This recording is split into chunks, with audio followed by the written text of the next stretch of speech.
something shocking about hell.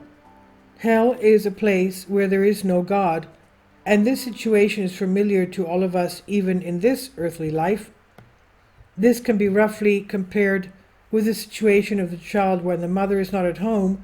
He seems to have toys, books, something to amuse himself with, but now it's already evening, it's dark outside, the windows, the street lights are on, and his mother is still gone, and she's so lonely and sad, and the child is so lonely and sad, and all in the world they lose their meaning without the mother. So is a man's soul.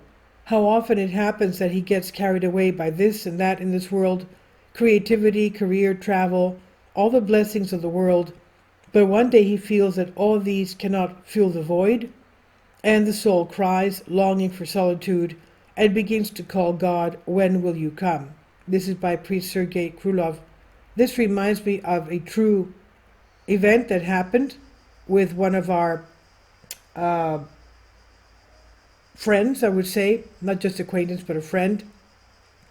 He was very well off, a lawyer from London, a shipping lawyer, and he used to go every which way to find the meaning of life and God. He even used to go up to the Himalayas every year or so, and even to Mount Athos. And at one point he ruined his family. He was unfaithful to his wife. He left his home and his family. He then lost his job, and he was unemployed, and he was in dire straits. And he came to meet us where we were traveling, my husband and I, for a consecration of a church in Istanbul. So he came and flew and found us there because he wanted to talk to us. He said he felt terrible, and I said, "Does your heart feel empty? You're searching for something and your heart feels empty?" Even though he had all these riches and everything was going his way, he lost everything. He says, "Yes." And I said, "Well, what you're missing is God in your heart." Well, to make a long story short, this man ended up taking, I don't know how many lawyers, a group of pilgrimage, 20 lawyers from London on a pilgrimage to St. Catherine's Monastery in Mount Sinai.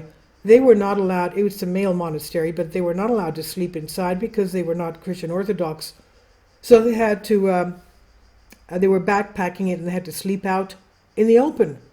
And he couldn't sleep because of the fact that he says, how blessed did God, how much blessing did God give me to be sleeping outside in the area of Mount Sinai where the 12 tribes of Israel came out of Egypt with Moses and probably camped around here, because Mount Sinai, St. Catherine's Monastery, as we know, has the remnant of the burning bush that Moses saw when God was talking through him through the burning bush.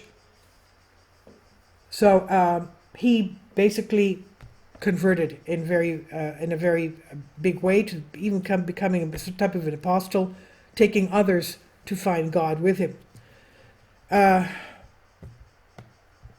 Amazing. God can even take people that are in dire straits and turn things around. It's just God's timing. And may God bless all of you and all your loved ones. This I've translated for you from a Greek article. Please leave your comments, and thank you for your support. Please support my Patreon account. The daily posts are 5 videos daily, and they are totally different from what I have on my YouTube channel. Thank you so much for your support, and that you find all my content so interesting. You'll find the Patreon account details in the description box below.